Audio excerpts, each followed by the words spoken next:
expatriados de Jesus, e agora depende de cada um de nós. Porque o sonho de Deus é salvar a humanidade. E Ele só conseguirá salvar a humanidade se cada um de nós, no dia que nos batizarmos, colaborar para que isso aconteça. Acontece que os projetos de Deus estão muito longe daquilo que são os nossos projetos humanos. Então, nós temos a impressão de que tudo aquilo que Deus sonha, aquilo que Deus realiza, é algo inatingível, é algo que nós não conseguimos alcançar. É por isso que a liturgia, neste dia de São José, ela vem nos trazer uma proposta diferente, nos mostrar que é possível nós alcançarmos o sonho de Deus e realizar o sonho dele na nossa vida. A primeira leitura de hoje, retirada do livro do profeta Samuel, nos mostra um outro profeta, Natan, que vai ter uma conversa com Davi. Na verdade, há uma preocupação grande dentro do coração do rei. Ele percebe que as suas forças estão chegando ao fim e que aquela vitalidade do início do seu governo já não existe mais. E ele não sabe como vai ser o dia em que ele morrer, e como nos diz a leitura, o dia em que ele repousar com os seus pais. O profeta Natan então diz assim para o rei: olha, o Senhor suscitará na sua família um homem, um filho teu, e ele vai instalar o reino, e esse reino passará o tempo e ele não vai deixar de existir, porque ele governará com um braço forte, com justiça e com paz. Na verdade, o grande projeto de Davi era construir para Deus uma morada, mas ele não consegue isso. Então o profeta diz que essa construção para Deus vai se dar justamente com o filho de Davi, aquele que vai governar. Nós estamos aí num período de mais ou menos 587 anos antes do nascimento de Jesus Cristo. E com essa promessa de Deus, através do profeta Natan, nasce a expectativa, nasce a esperança de que esse rei chegará em breve. Passam-se quase 600 anos para que a profecia de Natan se cumpra. Ela se cumpre quando nos diz o Evangelho que Jacó gerou José, o esposo de Maria, da qual nasceu Jesus, que é chamado Cristo. Veja que não está escrito Jacó gerou José, mas não está escrito que José gerou Jesus. Porque quem gera Jesus não é José, e sim Deus, o seu Pai. Isso é verdade. Deus ele vai organizando a história da salvação para mostrar que de 14 gerações é possível que haja uma mudança. E Jacó era a 13ª geração. José é a 14ª geração. E ele recebe a grande missão de ser o guardião do Filho de Deus. Mas parece que isso diminui José. Não, pelo contrário. José recebe a missão de guardar dentro da sua casa aquele que é o Filho de Deus.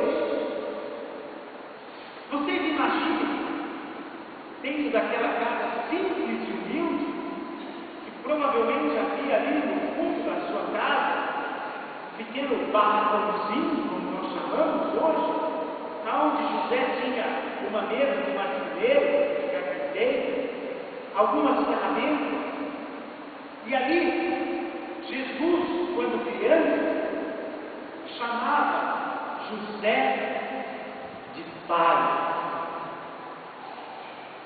Veja como Deus, Ele é grandioso nessa vida. Ele, o Criador do céu e da terra, se fez homem numa criança, e essa criança chama José de pai. Só chama alguém de pai um filho. E entre um pai e um filho tem uma íntima relação. É impossível que isso não exista. Por isso, nós podemos dizer que José segurou nos seus braços Deus, o Criador do céu e da terra. Por isso, não ter gerado Jesus como semente da sua própria vida não diminuiu José, mas lhe deu uma grande missão. Porque, como Maria, ele também foi escolhido por Deus.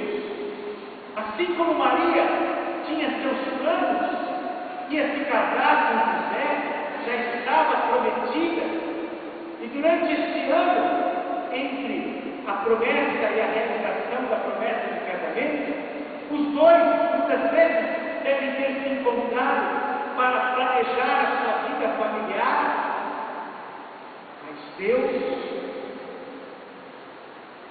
faz com que esses planos sejam modificados, faz com que as suas vontades sejam desfeitas, e eles passam então a viver a vontade de Deus. Por isso, a promessa que foi feita a Davi fazia com que o povo esperasse sim o grande Messias, tão poderoso e forte como outrora fora Davi. E Deus, invertendo as coisas, as lógicas humanas, manda nascer o Messias, pobre, frágil, humilde, uma criança. Por que Deus age assim? Gente, porque se nós vivêssemos segundo os nossos projetos urbanos, nós nos destruiríamos em pouco tempo. Mas como nós temos Deus que cuidar da nossa vida, e é Deus que planeja a nossa vida, nós devemos agradecer a Deus por tudo, mas por tudo que acontece na nossa vida. Não só as coisas boas, mas principalmente as coisas boas. Elas existem na nossa vida não para nos castigar, não para nos diminuir, não para nos humilhar, mas para nos fazer crescer como ser humano, como gente. Porque todos nós, quando saímos de uma fase ruim, de uma humilhação, de algo que realmente nos tira do eixo, nós olhamos para dentro de nós e nós percebemos que somos outra pessoa, uma pessoa muito mais madura, que dá muito mais sentido e valor à vida, porque aprendemos com o sofrimento o que é viver para Deus. Porque nós, como seres humanos, podemos manipular tudo. Imagine aquilo que o dinheiro pode comprar nessa vida. Mas nós não podemos comprar algo que parece muito pequeno, mas que faz a grande diferença. Ninguém aqui pode comprar a felicidade. Ninguém aqui pode comprar a sua própria salvação. Ninguém aqui pode comprar a liberdade. Por isso, meus irmãos, ao celebrarmos São José, nós devemos olhar para aquilo que é o centro do Evangelho de hoje. Quando ele diz assim: ela dará a luz a um filho, o seu nome é Jesus, que significa: ele vai salvar.